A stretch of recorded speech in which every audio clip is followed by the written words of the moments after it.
noches, ¿cómo están? Que Dios los bendiga. Contento de saludarlos, de poder verlos el día de hoy. Quiero saludar también a las personas que se conectan con nosotros desde casa. Bienvenidos. Esta es su iglesia Vida Abundante Pocosí. Muy contento siempre de compartir la palabra de Dios. Y hoy había un elemento muy especial. Tenía un compañero, un ex compañero de banda. Aquí está Josué Calero, con su familia. Josué, gracias por estar hoy acá, por compartir con nosotros. Josué, usted ni siquiera se imagina que esta gente a mí, muchos de ellos ni siquiera me han visto con una guitarra encima, y las locuras que hicimos por bastante tiempo, con mucho pelo, tenía yo mucho pelo largo, ahora ya casi no, pero Josué es una bendición para mi vida, para mi familia y su familia también. Marisol, que la conozco desde hace muchísimos años, gracias por estar acá. Bien, vamos a, Luisca, no sé si me ayudas tal vez con la cuenta, pero vamos a entrarle el día de hoy a una enseñanza más de esta serie que hemos llamado Parábolas. Y hemos estado ahí, hace 15 días comenzamos con una parábola llamada la parábola de El Sembrador. Hicimos una pausa la semana anterior porque teníamos el grupo de FCA, ¿verdad? Se hicieron actividades, recibimos, hubo una enseñanza maravillosa. Y hoy retomamos la serie Parábolas. Y quiero comenzar contando que hace unos días, esta semana, fui donde un amigo que ustedes conocen, que tiene un emprendimiento de café, Rafa, que está por allá, y su familia. Y Rafa, que está aquí, no me va a dejar mentir que yo iba en carrera. Primero porque andaba en moto y ya se iba a venir la lluvia. Y tenía una reunión con Carolina. Y Carolina es muy puntual y hay que conectarse a la reunión. Y entonces fui, casi que medio nos saludamos, ¿verdad, Rafa? Me dio el café y venía soplado porque tenía la lluvia atrás. Y en lo que yo voy, Rafa vive como calle Vieja Jiménez, en lo que yo vengo de regreso a Guapiles, yo veo la nube, la tormenta que ya venía, yo no andaba capa, no andaba nada. Y en lo que yo voy, veo que va pasando una tortuguita va pasando ahí en calle Vieja. Y yo voy y en mi cabeza comienzan un montón de pensamientos. Paro, no paro. No, a la tortuga le va a dar tiempo de llegar. Seguramente alguien atrás va a parar. Ya viene la lluvia, no tengo tiempo. Si se me moja el café, se me echó a perder. Van todo ese montón de pensamientos ahí y rayo a la tortuga. Y van como de película. Yo voy en la moto y veo a la tortuguita casi que me hace así, como en el retrovisor, ¿verdad? Y entonces, de verdad, paro, doy vuelta, agarro la bendita tortuga y la pongo en el camino. No había nadie ahí, no había nadie ahí. Nadie se hubiera dado cuenta si yo me hubiera ido y la tortuguita tal vez hubiera sobrevivido, no sé. El punto es que hay alguien que siempre está viendo lo bueno que hacemos, lo malo que hacemos y las cosas buenas que a veces podríamos hacer y no hacemos. Ahora, esto es una tortuga en el camino que me pasó esta semana, pero hace 50 años, en una calle en Nueva York, se dio el caso, muy famosa la historia, le dio vuelta al mundo, de una mujer que se llamaba Kitty Genovese, una muchacha que a medianoche comenzó a gritar, a pedir auxilio, ayuda, ayuda.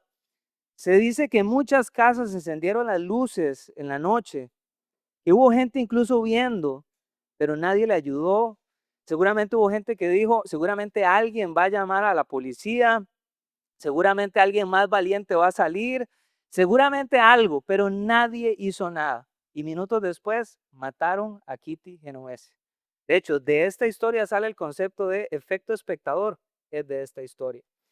Y digo todo esto porque con lo que vamos a ver hoy, lo más peligroso muchas veces no es hacer solo lo incorrecto, sino no hacer eso que sí puedo hacer. Lo más trágico a veces no es fallar, sino es enterrar el propósito que yo llevo dentro. Así es el reino de los cielos. La diferencia entre una vida significativa y una vida común no se trata de lo que nosotros tenemos, se trata de qué hacemos con eso que tengo. Y la palabra de Dios lo presenta de esta forma. Si usted tiene su Biblia ahí, dice Efesios capítulo 5, del versículo 16 del versículo 15 al 16. Dice, así que tengan cuidado de su manera de vivir. No vivan como necios, sino como sabios, aprovechando al máximo cada momento oportuno. Porque ¿cómo son los días en los que vivimos? Porque los días son malos. Ese pasaje me está presentando dos realidades. Dice que hay personas que viven su vida, enfrentan su vida con sabiduría y hay personas que enfrentan su vida con necedad. El necio prácticamente desperdicia su tiempo, desperdicia su vida. El necio pierde oportunidades, pero el sabio aprovecha la vida. El sabio vive cada día con un propósito, lucha para aprovechar bien el tiempo y cumplir la voluntad de Dios. Jesús quería que nosotros entendiéramos eso. Y por eso cuenta una historia. Y la cuenta, solo para repasar, la cuenta a manera de parábola. ¿Alguien se acuerda qué era una parábola? La parábola venía en su idioma original, prácticamente lo que significa es colocar junto a. Cuando Jesús contaba una historia, era eso lo que hacía. Colocaba junto a la historia una verdad espiritual profunda. Básicamente una parábola es colocar algo visible que todo el mundo entiende a la par de algo invisible, un concepto espiritual que quizás es invisible para las personas. Entonces colocaba algo visible y Jesús contaba de tesoros escondidos, ovejas, hijos que se perdieron, habló de pajaritos, de flores, porque todo el mundo lo entiende. Y a la par de eso colocaba una verdad espiritual que algunos lograban captarla y la atesoraban en el corazón. Eso es una parábola. Una parábola es un puente. Es tomar el concepto quizá que está en forma de concepto y llevarlo a que alguien después despierta una verdad espiritual. Entonces, Jesús cuenta una parábola, que es la que vamos a ver hoy.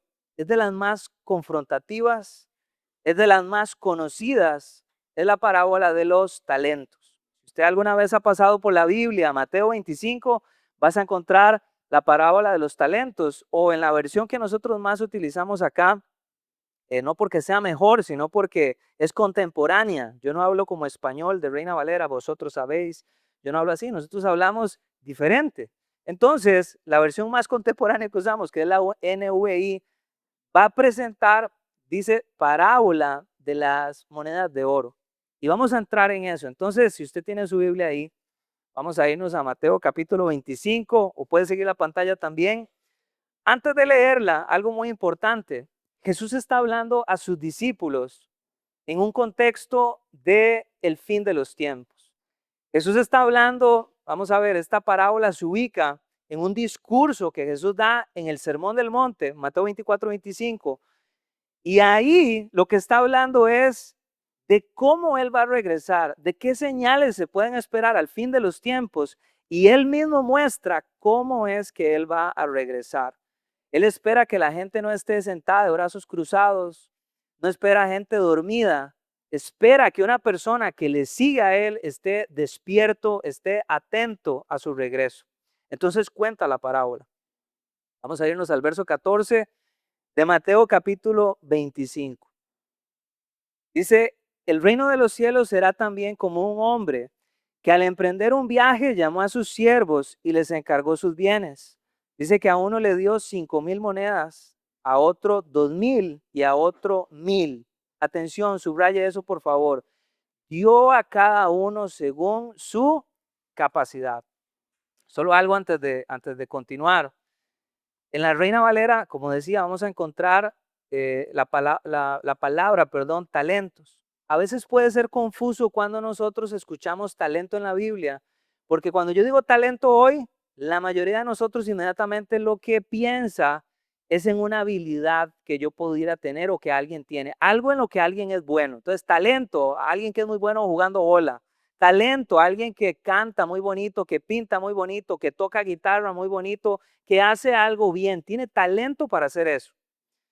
Y no está mal, eso también se puede aplicar cuando veamos talento en la Biblia. Pero en el tiempo de Jesús, cuando Jesús cuenta esta parábola, cuando Él dice talento, la gente no está pensando en una habilidad de alguien. La gente está entendiendo una medida de dinero. Era un peso, era como decir millones de colones. Entonces, un talento en este tiempo podía equivaler a 30 kilos de plata o de oro. Y eso era mucha, mucha plata. Por lo que cuando Jesús da 5 talentos a uno, 2 talentos a uno y 1 talento a uno, a ese que le está dando uno no es poquito, le está dando mucho valor. Entonces, con eso en mente, dicen, otra vez a uno le dio 5,000, a otro 2,000 monedas y a otro 1,000 monedas. Dice que una vez que se lo da, según la capacidad de cada uno, dice que se va de viaje.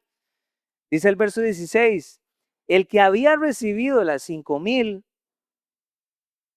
fue enseguida y negoció con ellas y ganó otras 5,000. Dice el verso 17, asimismo el que recibió 2,000 ganó otras 2,000. Pero el que había recibido 1,000 fue, cavó un hoyo en la tierra y escondió el dinero de su señor. Dice el 19, después de mucho tiempo volvió el señor de aquellos siervos y arregló cuentas con ellos. El que había recibido las 5,000 monedas llegó a otras 5,000. Señor, dijo, usted me encargó 5,000 monedas. Mire, he ganado otras 5,000. Su señor respondió, hiciste bien, siervo bueno y fiel.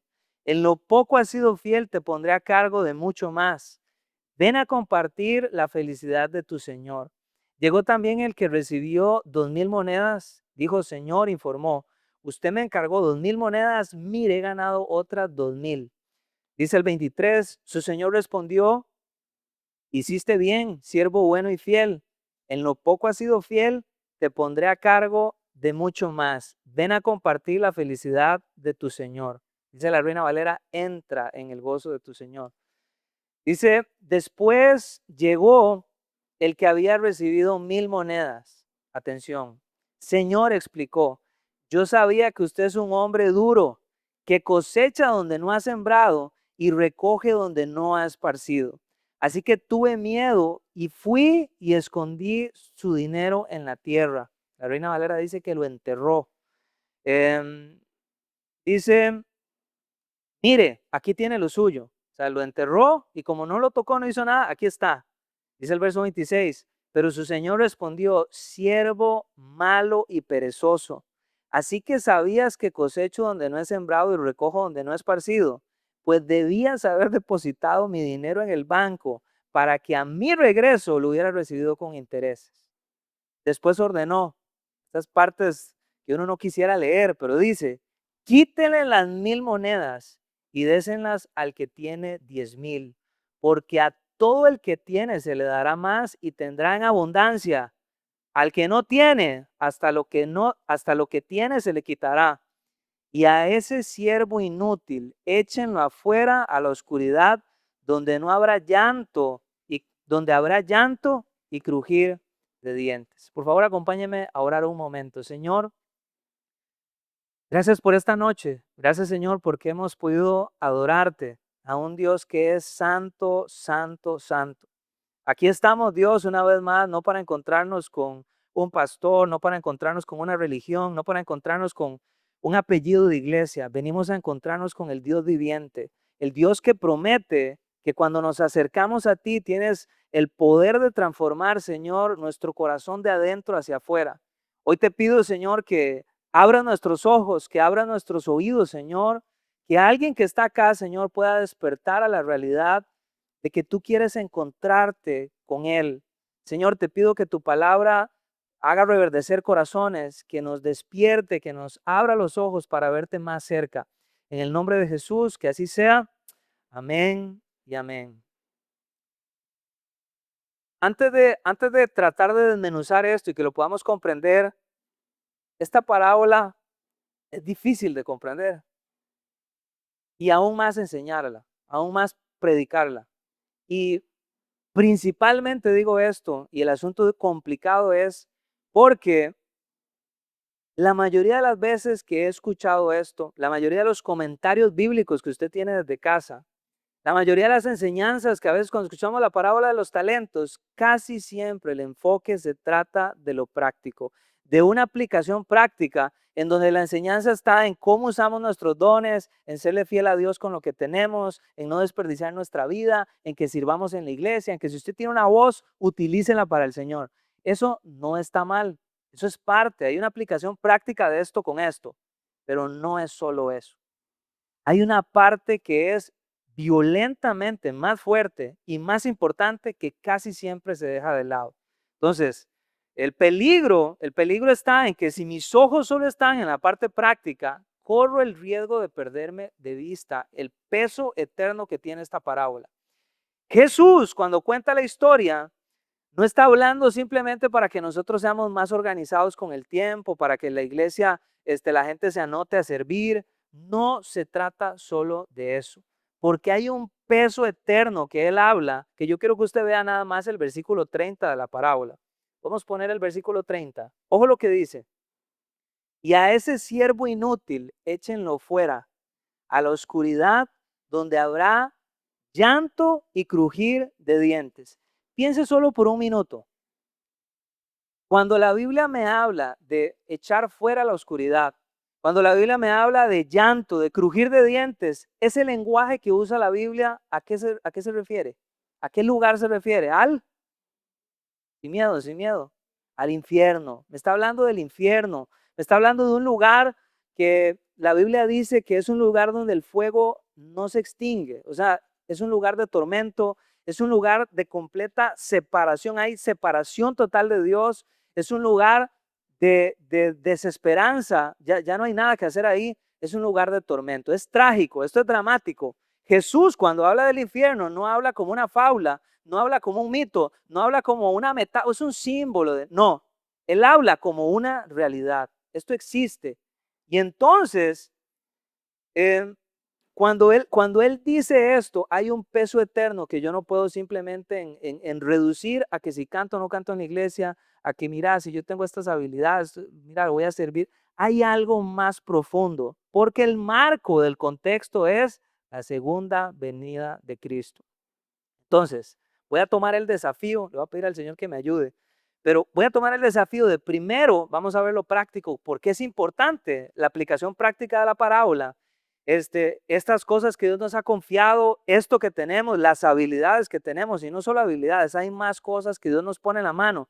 Y luego vamos a ver el peso eterno que tiene. Porque la parábola, de nuevo, está metida en un discurso que se llama el discurso del Monte de los Olivos. Y cuando Jesús habla de cómo él mismo va a regresar, cuenta tres historias. Cuenta la historia de 10 vírgenes, cuenta la historia de los talentos y cuenta la historia luego del juicio de las naciones y utiliza unas ovejitas y unas cabritas para poder explicarlo. Entonces, vamos a pedirle al Señor y yo quiero nada más que usted note que cada vez que usted vea esta parábola, no se trata solo de una historia de talento, de monedas de oro, es una historia sobre estar listos a su regreso. Entonces, de nuevo, resumen de lo que leíamos. Un hombre rico, un amo, el dueño, el jefe, se va de viaje por un tiempo, se va a ir de viaje. Pero antes de irse de viaje, ¿qué hace? Tiene 3 empleados, tiene 3 siervos, tiene 3 personas que trabajan con él. Y él viene y confía su riqueza, parte de su riqueza, a cada uno de ellos, a estos 3, para que ellos la administren, mientras él va a estar de viaje. Muy interesante que no le da la misma cantidad a cada uno. Dice que a uno le dio 5,000 monedas, a otro le dio 2,000 y a otro 1,000. Si usted tiene a la Reina Valera de nuevo, 5 talentos, 2 talentos, 1 talento. A todo le da diferente, pero le da algo muy valioso, pero se los da diferente. Vea lo que dice el verso 15 de nuevo. Dio a cada uno según su capacidad, según su capacidad. Eso es muy importante, porque este amo no está siendo injusto. Este amo no tiene un favoritismo con alguien. Esto no es un trato preferencial, que a uno le dé 5, a otro le da menos y a otro le da menos. Esto en realidad se llama honrar. Escúcheme bien, se trata honrar a cada individuo con lo que esa persona podría manejar con éxito. No sé ustedes, pero sé que muchas personas a veces se molestan porque están en un trabajo y no hay un ascenso, y no hay un ascenso. Ustedes no se molestan, en otros lugares, en otras iglesias se molestan porque no, pero a veces hay una molestia, no solo en un trabajo, puede pasar en la iglesia. Uy, yo quisiera tener esa oportunidad, pero nada, que no se puede y no se puede, o estoy en cierta organización, en cierto trabajo, quiero, pero no se puede como ser promovido en algo. A veces en un trabajo definitivamente puede ser por cierta corrupción en ese trabajo, en el sistema. Hay un jefe egoísta que no quiere que nadie como ascender a alguien. Hay iglesias lamentablemente donde ya los campos están comprados y nadie puede crecer ahí. Hay lugares donde sí podría ser que hay un mal manejo en el sistema. Pero quitemos el mal manejo y digamos que todo está bien. Muchas veces las cosas no llegan a tiempo porque hay personas que todavía no están listas para eso. Lo digo de otra forma. Si alguien no tiene las habilidades o si alguien en cierto trabajo o ese trabajo está más allá de su capacidad para poder manejarlo con éxito, entonces el que no me den esa responsabilidad o el que no me den esa posición podría ser más bien un acto de misericordia para que yo no fracase en algo que no puedo manejar. Si alguien no tiene las habilidades, si alguien no se le puede confiar cierto nivel de responsabilidad porque carece del conjunto de habilidades o calificaciones o el temperamento para hacer algo o el deseo, la pasión para hacer algo, muchas veces no llega. Dios no abre la puerta porque si llega nos aplasta, porque no podríamos lidiar con eso. Si cargamos a alguien con una responsabilidad para lo que no está preparado a manejar, lo podríamos estar preparando no para el éxito, sino para fracasar. Dios, que es el dueño y va a confiarle algo a estos tres hombres, Él los conoce. Los conoce porque le da la responsabilidad que da según la capacidad que cada uno de ellos puede manejar. Al que le da 5,000 es porque esa persona es capaz de manejar esos 5,000. Y al que le dio 1,000 no le dio algo poco, le dio algo valioso, pero era la medida que esa persona podía usar para triunfar. Eso es liderazgo básico. No se le da una responsabilidad a alguien que lo lleva al fracaso, porque todos queremos que las personas sean potenciadas, puedan crecer, puedan triunfar. Vean, me devuelvo casi que 5 años. Esta iglesia, creo que ya estábamos aquí, éramos mucho menos personas. Una reunión de domingo, mucho menos reuniones, mucho menos actividades en la semana, en pequeño. Yo apenas me venían nombrando de ser pastor de la iglesia y yo me había dado cuenta y yo venía entendiendo la organización en la que estamos, Vida Abundante. Para las personas nuevas, nosotros somos es una iglesia, Vida Abundante Pocosí, pertenecemos a una federación, son iglesias autónomas, pero pertenecemos a una federación que se llama Vida Abundante. Entonces yo, de la iglesia donde vengo, es Vida Abundante Coronado, varios venimos de ahí y mi pastor es Ricardo Salazar, que está en Vida Abundante Coronado, San Antonio Coronado. Yo venía de tomar el puesto y decirle sí a Dios y al desafío, pero al mismo tiempo había visto que en la iglesia, en Vida Abundante Coronado, donde vengo, una iglesia muy grande, miles de personas, en la iglesia los pastores generales cada cierto tiempo los invitaban a que enseñaran en ese lugar. Y como yo había visto que ellos se rotaban y que el padre Ricardo los invitaba, este señor venía yo entrando y ya me estaba imaginando, ¿será que yo voy a enseñar ahí? Seguramente pronto me van a llamar porque yo ya soy un pastor general y principal de Vida Abundante, ¿verdad? Por cierto, soy el pastor más joven, o sea, en ese momento tenía 30 años, por ahí. Y eh, resulta que cuando en ese tiempo yo veía que había pasado uno, había pasado otro pastor, había pasado otro pastor y ya casi me van a llamar y nada. Si llaman a otro pastor y todo, pero hubo un momento en que yo me desestabilicé porque vi una persona que fue invitada ahí, no era un pastor de Vida Abundante, lo llamaron a predicar ahí, era un pastor donde yo había tenido una diferencia con él en otra iglesia y yo veo que le dan la oportunidad y yo decía, pero no puede ser, ¿verdad? Y llené mi corazón de cosas feas, lo juzgué, lo critiqué, dije, no, ese lo va a echar a perder, no es capaz y todo, gracias a Dios le fue bien. Y predicó y le dieron la oportunidad y yo me sentía todo indignado, ¿cómo es que a ese le dieron esa oportunidad y yo que soy ahora? Nada, ¿verdad? Resulta que, gracias a Dios, Dios me confronta, ¿verdad? Dios a mí me habla, a veces me da durísimo. Ustedes a veces creen que yo tiro cosas aquí, ¿no? Al que más le tiran es a mí cuando estoy preparando el mensaje. Y resulta que, para hacerlo corto, yo le entregué eso al Señor. Yo dije, la verdad es que yo tengo que enfocarme en el lugar donde estoy, tengo que serle fiel al Señor con lo que tengo y hay muchísimo trabajo, hay trabajo para hacer y realmente me enfoqué en eso. Vean, yo quisiera decirle que pasaron unos meses y pasaron años, hasta que un día yo estoy en la casa y me entra un mensaje, mi pastor, David, ¿te puedo llamar? Sí, paz. y llegó la oportunidad. Dios abrió esa oportunidad.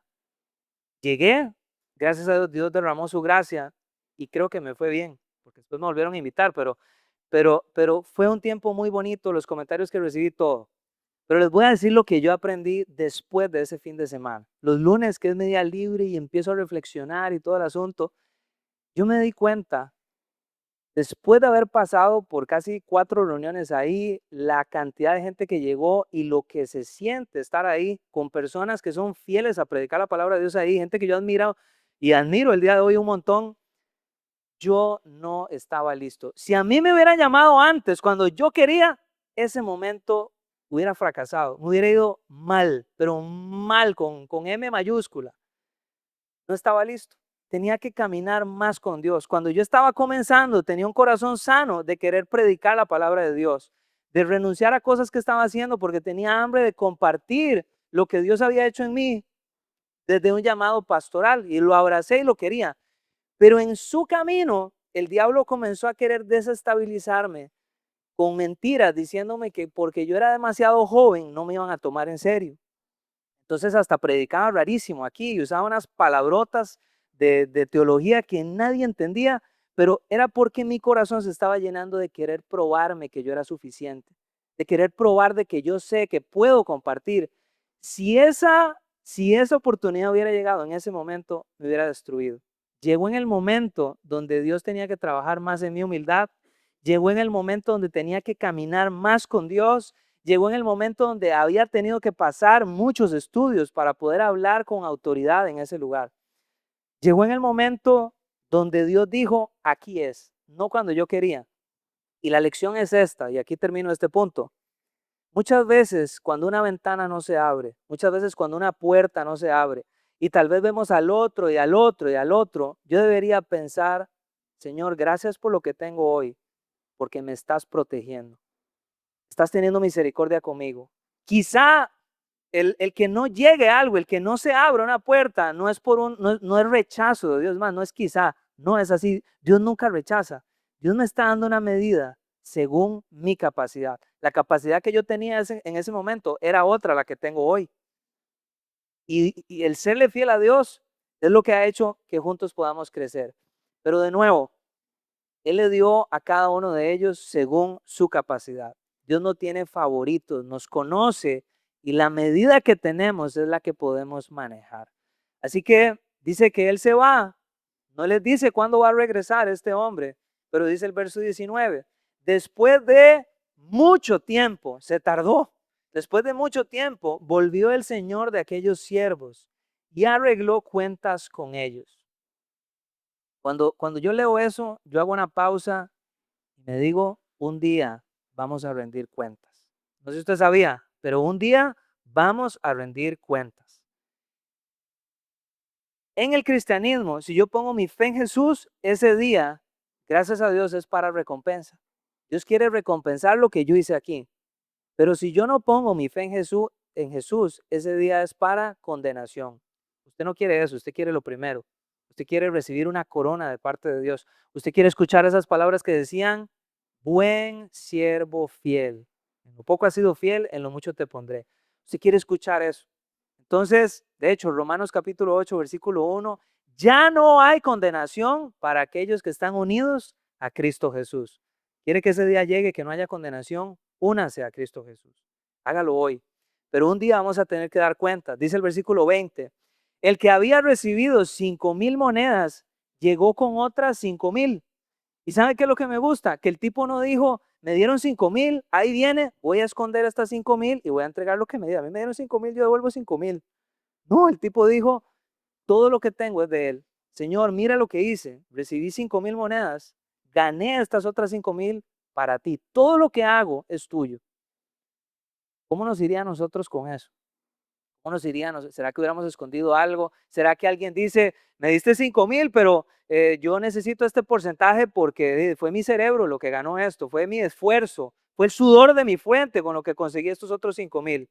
Este tipo reconoce que todo lo que tiene es del Señor. Y entonces la respuesta del Señor es, versículo 21, su Señor respondió, hiciste bien, siervo bueno y fiel.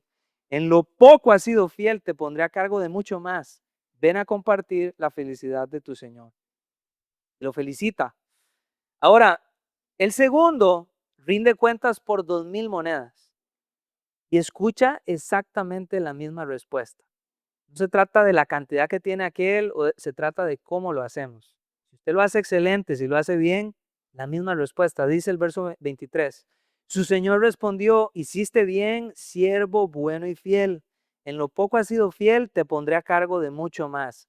Ven a compartir la felicidad de tu Señor. Ahora llega el tercero. Al tercero le habían dado 1,000 monedas. Le dieron algo valioso. Eso era mucho, mucho dinero, un talento. Pero él no hizo nada, sino que la historia dice que lo enterró, lo escondió. No hizo nada, absolutamente nada con eso. Y el Señor regresa. Y cuando regresa, él lo que hace es simplemente, usted me dio esto, aquí está. Yo no quería hacer nada con él más, ni siquiera lo toqué, nada más lo metí ahí, aquí está. Dice el versículo 24. Después llegó el que había recibido 1,000 monedas. Señor, explicó, yo sabía que usted es un hombre duro, que cosecha donde no ha sembrado y recoge donde no ha esparcido. Le traduzco lo que está diciendo. Está diciendo, Señor, yo sabía que usted es un hombre muy difícil, muy exigente, que incluso pide hasta lo que es imposible. Eso es lo que le está diciendo. Usted pide muchísimo, pide más de la cuenta, usted es durísimo, muy exigente. Por eso yo ni siquiera quería tocar esto. Aquí está.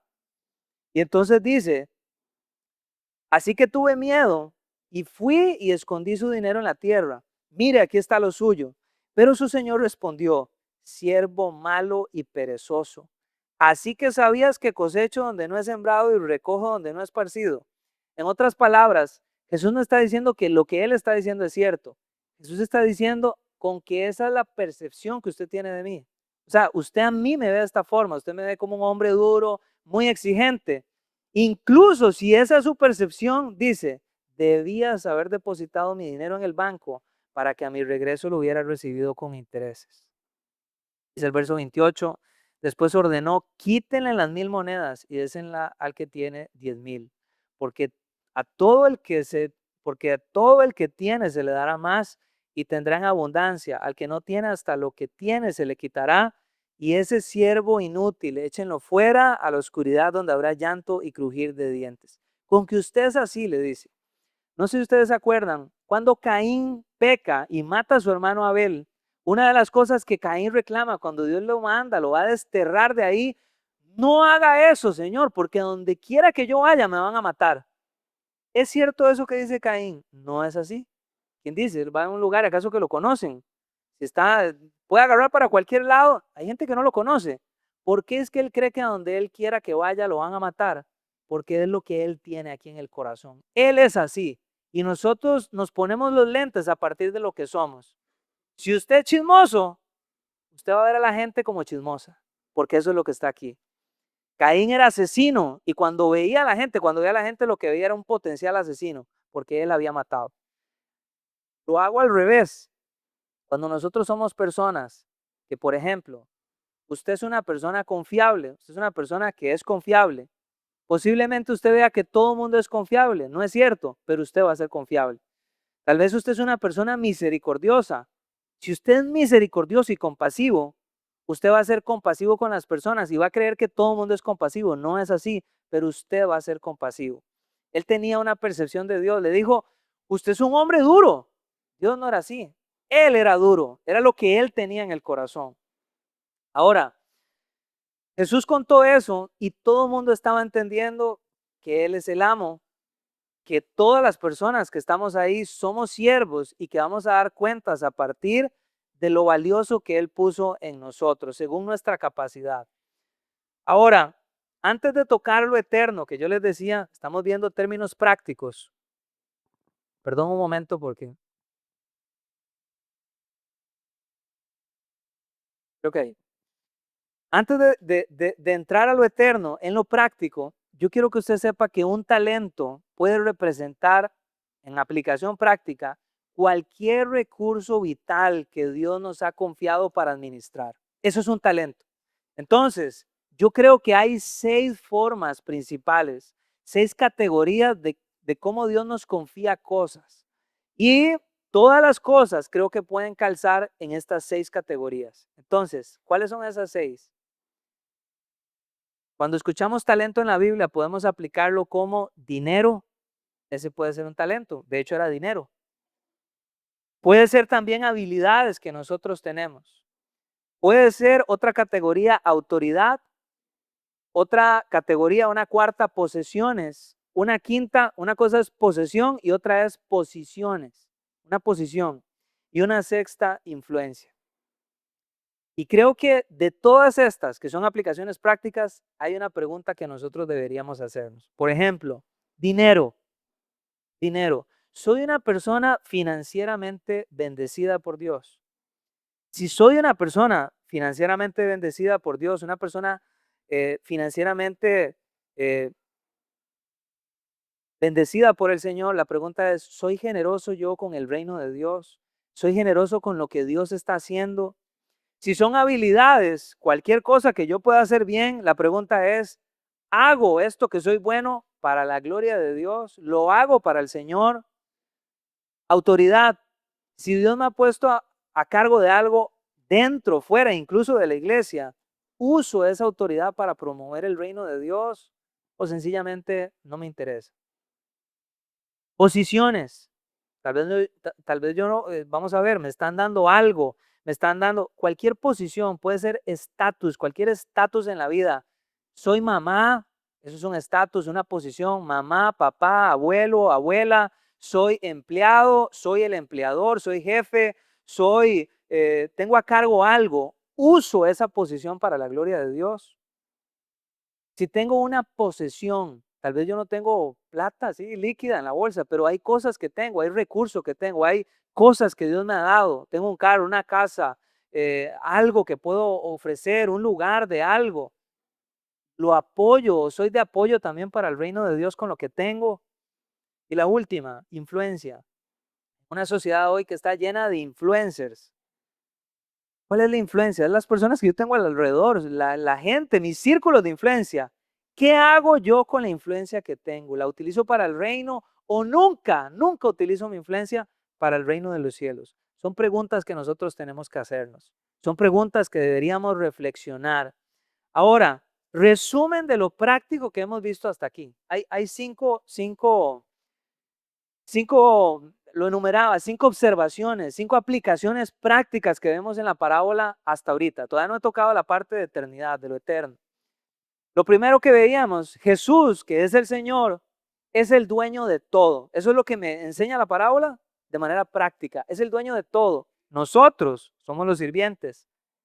Nosotros solo somos administradores. Incluso de nuestro propio cuerpo, ni siquiera es de nosotros, es de Él lo hizo. Nosotros somos administradores. 2, Jesús espera que usemos todo lo que se nos ha dado, lo que se nos ha confiado para la gloria de Dios. 3, no seamos perezosos. Debemos estar ocupados siendo fieles hasta su regreso. ¿Ustedes se acuerdan cuando Jesús asciende al cielo? Están ahí todos los discípulos, se quedaron viendo así un gran rato y en eso llegó un ángel y llegó el angelito, papitos, ese que es, así como lo están viendo va a regresar, pero pónganse a trabajar, no se van a quedar ahí viendo para el ciprés nada más, sino pónganse a trabajar. 4, una visión mal entendida de Dios no es excusa para una mala administración. Con que esa es su percepción mía, que yo soy muy exigente, si aún así fuera así, no es excusa para una mala administración. 5, la última, donde no hay riesgo para Dios, no habrá recompensas de Dios. Esa es la parte práctica. Voy a tomar unos minutos más para la parte eterna. Y aquí está el asunto. Aquí llegamos al punto central. Esto es el peso que no podemos ignorar. De nuevo, el amo representa a Jesús. Los siervos somos nosotros que un día daremos cuentas con lo que hicimos, con lo que Él nos confió. Y esta es la gran pregunta que yo quiero que reflexionemos. ¿Qué es lo más valioso que Jesús nos confió? ¿Qué es lo más valioso que Él nos ha dado a cada ser humano? ¿Qué es lo que Él ofrece? Es lo más valioso que dice, vea, si yo no hubiera hecho lo que hice, usted tiene que hacer un montón de cosas, tiene que hacer este sacrificio, este otro, tiene que cumplir la ley así, pero yo le voy a dar algo, no tiene que hacer nada de eso, yo ya lo hice por usted. ¿Qué es eso tan valioso que Él hizo por nosotros? Nos dio salvación. La salvación, no hay nada que pueda ser más preciado. Fue la sangre de Él derramada en la cruz, me dio salvación. Es lo más valioso que el cristiano tiene, la salvación. Él espera que cuidemos, valoremos y multipliquemos eso. Es la salvación. A veces reducimos todo lo valioso a una voz, reducimos todo lo valioso a algo que yo puedo hacer. Lo más valioso que nos ha dado es la salvación, es el evangelio, las buenas nuevas de Jesucristo para salvación de todo aquel que cree. Ese es el peso eterno de la parábola. Y es fundamental que yo entienda esto, porque Jesús nos vuelve a ver y nos dice, vayan y hagan discípulos, vayan y hagan discípulos, vaya y duplique lo que yo le estoy dando. Le estoy dando algo demasiado valioso. La pregunta es, vamos a ver, Jesús viene, dice la palabra de Dios, Juan 3:16, porque de tal manera amó Dios al mundo que ha dado a su Hijo unigénito para que todo aquel que en Él cree no se pierda, mas tenga vida eterna. A todos nos amó y a todos nos dio, murió por todos, porque nos ama. Él da un regalo, pero hay personas que van a tomar el regalo y hay personas que nunca van a abrir el regalo para ver lo que había adentro. ¿A usted alguna vez? Yo me sentí muy mal. Un día me había encontrado un regalo que me habían dado hace un montón. Nunca lo saqué de la bolsita. Nunca lo saqué de la bolsita. Es como si no hubiera apreciado el regalo que esa persona me dio. Se tomó un tiempo, le costó algo y me lo regaló, pero nunca lo saqué de la bolsa. Cuando Dios me da su salvación, espera que usted saque de la bolsa eso tan preciado y se aferre a eso. Y no solo se aferre para usted, ahora lo duplique, lo comparta con otros. Segunda de Corintios, capítulo 4, del versículo 5 en adelante. Les voy a robar unos minutitos más. Capítulo 4, del versículo 5 al 7. No nos predicamos a nosotros mismos, sino a Jesucristo como Señor. Nosotros no somos más que servidores de ustedes por causa de Jesús, porque Dios que dijo que la luz resplandezca en las tinieblas, hizo brillar su luz ¿a dónde? En nuestro corazón, para que conociéramos la gloria de Dios que resplandece en el rostro de Jesucristo. Verso 7. Pero tenemos este tesoro, esta cantidad que es mucho, dice en vasijas de barro. Eso es lo que está aquí. Nosotros somos una vasija de barro. El tesoro está aquí adentro para que tan sublime poder que viene de Dios, para que se vea que tan sublime poder viene de Dios y no de nosotros. Ese tesoro es el evangelio, la buena noticia que un pecador como yo tiene esperanza en un Dios poderoso en Cristo Jesús. Esa es la salvación. Primera de Tesalonicenses capítulo 2 versículo 4 me dice, hablamos como quienes Dios aprobó y a quienes, atención, confió, el dueño confió algo a cada uno, el evangelio. No tratamos de agradar a la gente, sino a Dios que examina nuestro corazón. Así que la idea es esta. Dios nos ha confiado las buenas nuevas. Dios nos ha confiado un precio muy alto, muy valioso a cada uno según nuestra capacidad. Cuando dice según nuestra capacidad es que el regalo es valioso para todos. Pero la capacidad que Él está exigiendo, a mí no me está pidiendo la capacidad que le está pidiendo o que le pidió a Billy Graham. Billy Graham, lo vimos la semana pasada, el gringuito contaba, 200 millones de personas alcanzó Billy Graham para el Señor. Esa era su medida. Esa era lo que Dios le pidió y Billy Graham le fue fiel a Dios con esa medida. Pero yo he visto personas que lo que Dios le está pidiendo es el vecino que tiene. Lo que Dios le está pidiendo, la medida que le está pidiendo, que no es poca, es muy valiosa, es aférrese a la salvación que yo te he dado y compártala con tus dos hijos que tienes, con tu hijo que tienes. No es menos valioso que lo que está haciendo Billy Graham. Yo creo que su hijo vale mucho, su hija vale mucho. Comparta este tesoro, duplíquelo. Así como se lo dio a usted ahora, duplíquelo a otros para que puedan alcanzar la salvación. Termino con esto. Una de las definiciones de evangelismo, de compartir las buenas noticias a las personas más salvajes que yo he encontrado hasta ahorita, leyendo y estudiando, hay unas muy complejas, hay unas muchas. La que más me ha tocado el corazón fue una que dijo Spurgeon, Charles Spurgeon, un super teólogo, dijo, evangelizar a una persona Hablarle de la salvación de Dios a una persona no es otra cosa que un mendigo diciéndole a otro mendigo dónde encontró pan.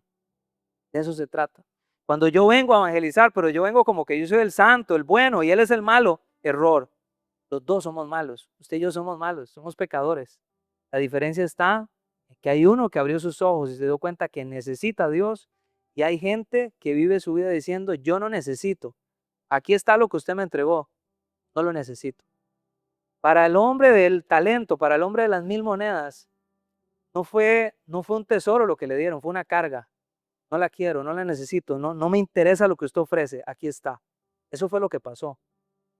Pero mi oración es que usted y yo atesoremos lo que Dios nos está ofreciendo. Rompa el regalo, aférrese a la salvación, al poder que esto tiene para nosotros. Pero no solo se queda aquí. Necesito saber que mi familia no escuche, que no lo lancen a la oscuridad y al llorar y crujir de dientes. Yo quiero que mi familia encuentre el tesoro que yo encontré. Quiero que mis nietos encuentren el tesoro que yo encontré. Quiero que la persona que está a la par de mi casa encuentre el tesoro que yo encontré. Porque un día me van a pedir cuenta de qué hice con el tesoro de la salvación. De eso se trata la parábola de los talentos. Él está hablando que Él regresa. Lo que espera es, ¿qué hiciste? ¿Qué hiciste con la salvación que te di? Vamos a ponernos sobre nuestros pies. Esta parábola no es para asustar. Esta parábola es para despertar a alguien. Eso se trata. Que alguien diga, Señor, hoy estoy aquí y quiero valorar esto, porque quiero escuchar esas 5 palabras. Hiciste bien, siervo bueno y fiel. Y lo más importante es también lo que sucede después. Dice, entra en el gozo de tu Señor, entra en la felicidad. En un mundo que anda buscando eso por un montón de opciones, solo se encuentra la felicidad en Cristo Jesús. Así que vamos a orar. Voy a pedirle que usted cierre sus ojos donde estamos. Padre, yo te doy gracias de nuevo por tu palabra. Te doy gracias, Señor, porque aquí estamos, aquí está tu presencia. Aquí está tu Espíritu, Señor, y donde está el Espíritu Santo hay libertad. Y yo oro, Señor, para que haya libertad hoy de cadenas, de opresión, para que haya libertad, Señor, de enfermedad, para que haya libertad, Señor, de pensamientos, para que haya libertad, Señor, de tantas cosas, pero sobre todo, Señor, oro para que haya libertad de la esclavitud del pecado para alguien, encuentre la salvación que solo se encuentra en el Hijo de Dios. Señor, yo no quiero ser perezoso, no quiero ser cobarde, no quiero ser una persona que es atrofiada por el miedo y paralizado. Yo quiero ser, Señor, esa persona que se arriesga por ti, esa persona, Señor, que escucha, siervo bueno, o sea, es excelente con lo que hace y es fiel, está ocupado, no vive simplemente desperdiciando su vida, vive con sabiduría. Señor, oro para que lo que estás forjando, Señor, en cada corazón en esta noche, sean personas que toman el camino de la sabiduría, toman el camino, Señor, de agradar tu voluntad, viven su vida entendiendo que todo lo que está aquí es efímero y pasajero y un día nos enfrentaremos al trono. Un día estaremos delante del Dios que nos hizo, que nos dio un propósito, que nos diseñó de una manera diferente. Cada persona le dio una medida y yo quiero ser fiel y bueno con lo que me has dado. No importa si ayer me equivoqué 1000 y 2000 veces. Hoy estás mostrando misericordia para mí. Hoy estás mostrando gracia para mí. No voy a caer en el error de compararme con otros. Yo quiero ser fiel con el carril que tengo hoy. Donde sea que me estás poniendo, yo quiero creer que no es cuando yo quiero, es cuando tú quieres. En lo poco has sido fiel, en lo mucho te pondré. Entra en el gozo de tu Señor. Entra en el gozo de tu Señor. Solo quiero tomar unos minutos nada más, de manera breve pero importante. Si hay alguien aquí que nunca le ha entregado su vida a Jesucristo, si hay alguien que ha vivido simplemente viviendo cada día, pero hoy entiende que ha estado muerto y necesita vivir, yo quisiera que usted se tome un momento nada más y si Si la palabra de Dios está produciendo algo en el corazón y está reconociendo a Jesús como el Señor, como el dueño de todo, yo quisiera que alguien pueda pronunciar esto. Jesús, necesito. Jesús, me rindo a ti hoy. Sé mi Señor y mi Salvador. Entra en mi corazón, te abro la puerta. No quiero desperdiciar más mi vida, quiero comenzar a vivir hoy. Quiero vivir tu reino en el nombre de Jesús. En el nombre de Jesús. En el nombre de Jesús. Yo sé que hoy hay fiesta en el cielo por esta persona. En el nombre de Jesús. Y Señor, oro por la iglesia, a cada persona que estamos acá. De nuevo, tomamos tu palabra, la vamos a vivir, y vamos a luchar, Señor. Viviendo y expectante, Señor, de un evento extraordinario que va a suceder. Es el regreso del Rey de Reyes en todo su esplendor. Jesucristo, nuestro Señor. Y es en tu nombre que decimos amén y amén. Y le damos un fuerte aplauso a Él. Amén.